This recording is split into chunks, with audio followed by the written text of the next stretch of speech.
Draco's grip on you is tight as he strides quickly down the hallway, his heart pounding in his chest. He moves with a sense of panicked urgency, his face pale with worry. "Hold on, sweetheart," he mutters as he runs, his eyes darting down to your face every few seconds. "We're almost there, just hang on a little longer." Draco's steps are quick and purposeful, his gaze fixed dead ahead as he navigates through the throngs of students. The panicked expression on his face and the unconscious body in his arms are enough to make the students give way, clearing a path for Draco as he rushes through the halls.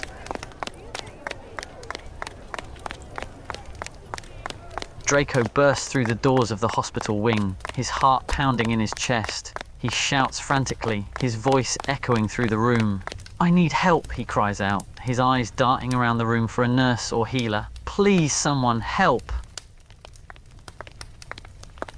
"Put her here," a nurse instructs urgently, gesturing to an open bed. Draco obeys quickly, carefully carrying you over to the bed and gently laying you down. His hands tremble slightly as he lays you down, his gaze fixed on your face. "She's been hit by a hex," Draco explains urgently, his voice tight with worry. "I was about to get hit myself, but she jumped in front of me." His expression is a mix of guilt and concern, his eyes flickering between you and the nurse. He shifts his weight from foot to foot, clearly anxious as he waits for the nurse's response. The nurse quickly checks your pulse, her expression serious as she works. "What was the hex that hit her?" she asks, her gaze flicking up to Draco for a moment before returning to her task. "It was stupefy," Draco responds, his voice strained with worry. He runs a hand through his hair, pacing back and forth next to the bed as he watches the nurse work. Draco's words come out in a rush, his frustration and anger evident in his voice. "It was Potter," he explains, his jaw clenching as he mentions his rival's name. "He was going to hit me with the hex, but she..." He gestures towards you, his face twisted with guilt and concern. Madame Pomfrey rushes into the room, her eyes wide with alarm. Her gaze flits between you and Draco, her healer instincts kicking in as she approaches the bedside. "What happened?" she asks, her voice steady despite the urgency of the situation. "She was hit by a stupefy hex," the nurse reports. "It appears she lost consciousness immediately." Madame Pomfrey's expression hardens at the news, her brow furrowing in concentration as she assesses your condition. She moves quickly, her hands darting to your body as she begins to cast diagnostic spells. Madame Pomfrey's wand shimmers and glows as she moves it over your body, performing a series of diagnostic spells to assess your condition. She closely studies the results, her expression growing more and more concerned as she interprets the magical readings. Draco stands by the bedside, his gaze locked on your face as he watches Madame Pomfrey work. His heart pounds in his chest, his body trembling with worry. Sweat beads on his forehead, his hands clenching and unclenching at his sides. It's clear that witnessing you in this state is taking its toll on him, and his expression is a mixture of fear, sadness, and helplessness. Madame Pomfrey presses 2 fingers gently against your neck, her touch feather-light and practiced. She closes her eyes, focusing on the rhythm of your heart pulsing under her fingers.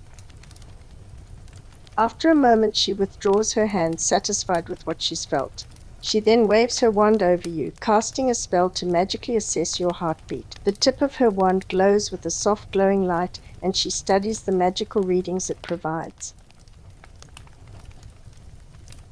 Madame Pomfrey murmurs to herself as she studies the results of her diagnostic spells, her expression growing more serious. Unconscious, shallow breathing, strong stunner, possibly overcharged, she says, her voice low and calculating. Before Madame Pomfrey can speak, Draco interjects, his voice urgent and filled with worry. "It was Potter," he says, his tone sharp with anger.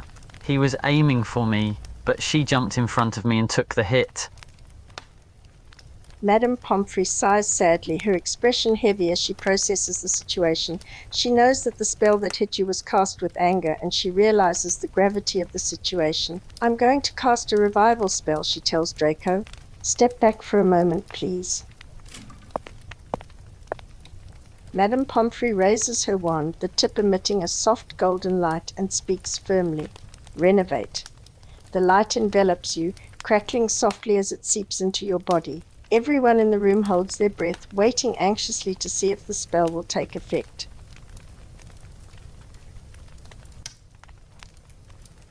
Nothing happens, and your eyes remain closed, your body still unresponsive and unconscious on the bed. Madame Pomfrey's expression hardens, her eyes narrowing as she concentrates. It didn't work, she mutters, frustration creeping into her voice. She adjusts her grip on her wand, preparing to cast the spell again. I'll try it again, she says, a hint of determination in her voice. Raising her wand, she casts the spell once more. Renovate. This time, the glow of the spell is stronger. But still, nothing happens. You remain unconscious, you're unresponsive to the magical energy enveloping you. Panicking, Madame Pomfrey rushes to the hospital wing cabinets and pulls out a glowing bottle. It's filled with what appears to be pepper-up potion. She quickly returns to your bedside and pours a spoonful of the potion into your mouth. Please, please work, she mutters, her voice filled with desperation. Everyone in the room holds their breath, watching closely as your body slowly stirs and your eyes twitch slightly. Madame Pomfrey's heart beats wildly in her chest, her gaze locked on your face as she prays silently for the healing potion to take effect.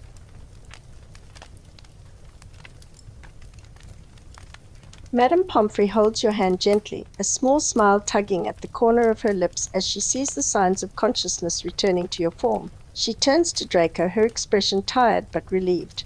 She's stable for now, she says, her tone authoritative but gentle. But you'll have to be quiet and let her rest. She needs time to recover. Draco approaches you, his steps slow and careful. He glances up at Madame Pomfrey, silently asking permission to touch you. Seeing her nod, he gently takes your hand in his, holding it with a tender grip. The nurses move away from the bedside, heading towards Professor Dumbledore and Professor Snape, who have just arrived. The two professors exchange glances, their faces etched with concern and worry. They engage in a hushed conversation with the nurses, their eyes often darting towards you, your unconscious form on the bed. Draco's gaze drifts towards Dumbledore and Snape for a moment, but his focus quickly returns to you. He looks down at you, his grip on your hand tightening slightly. He speaks softly, his voice tender and reassuring. "It's okay," he whispers, his words full of care. "You're safe now. You're safe with me." Draco squeezes your hand gently, his gaze fixed on your face as he speaks.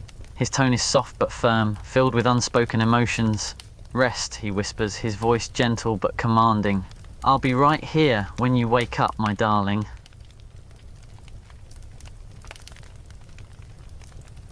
Draco's expression falters momentarily, his eyes reflecting the fear and worry he felt when you were hit. He takes a deep breath, steadying himself before speaking again. "You scared me," he says softly, his voice filled with raw emotion. "I really thought I lost you." Draco gently leans down, placing a tender kiss on your forehead. His touch is soft, his expression full of love and concern. "I love you," he whispers, his voice cracking slightly with emotion. "Please heal up fast, my love." Draco slowly withdraws his hand from yours, his gaze lingering on your face for a moment before he turns and walks towards Dumbledore and Snape. His steps are slow, his expression a mixture of concern and annoyance, as if he's reluctant to leave your side but knows he must speak to the professors. Dumbledore gazes at Draco with a solemn, measured expression on his face. His eyes flicker towards you momentarily before returning to Draco. His voice is low and measured, his words chosen carefully. "Mr. Malfoy," he begins, his tone neutral, "you and I must speak." Draco's shoulders tense, his expression hardening as he responds, his words sharp and annoyed. "It was Potter," he repeats firmly, his gaze fixed on Dumbledore. "You should be speaking to him, not me." Severus Snape interjects, his tone firm and reassuring. "Potter will be punished," he affirms, his gaze fixed on Draco. "We have already taken steps to ensure that he will be held accountable for his actions." Draco's expression hardens, his anger barely concealed.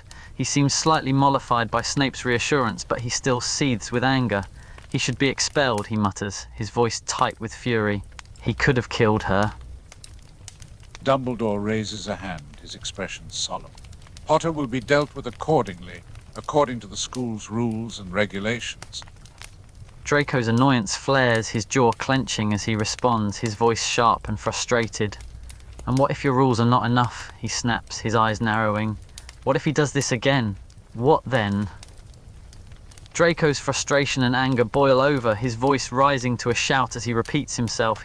It was meant for me, he snaps, his eyes wide with emotion. I should have been hit. It should have been me lying there, not her. Snape's expression remains stoic, but his tone is firm and reassuring. I will handle it myself, he says firmly, his gaze locking with Draco's. Potter will be dealt with properly. You have my word. If you don't, then I will, he replies, his voice strong and unyielding. Draco strides away from Dumbledore and Snape, his steps measured and purposeful.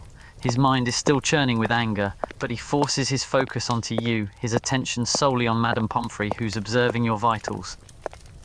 As he approaches her, his expression is a mix of concern and urgency. He swallows hard, his eyes flickering towards you before speaking up. How is she?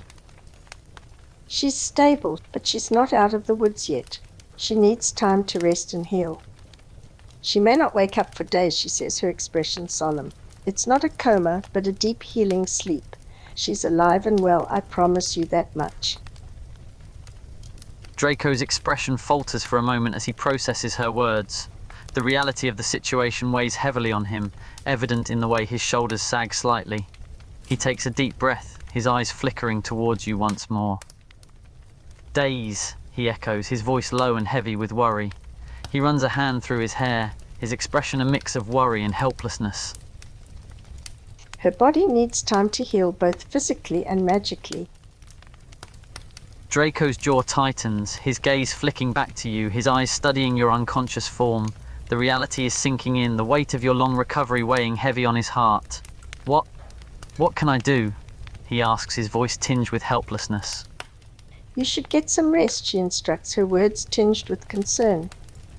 You're welcome to stay here for the night, she says, her expression kind, but you should rest a bit and come back tonight to check on her. Draco takes a deep breath, his expression genuinely thankful as he turns to Madame Pomfrey. Thank you, he whispers, his voice thick with emotion. Thank you for saving her. Draco places a gentle kiss on your forehead, his touch gentle, his words murmured softly into your ear. Sweet dreams, my baby. I love you. I'll be back tonight, he whispers, his voice a mix of reassurance and determination. After I've dealt with Potter,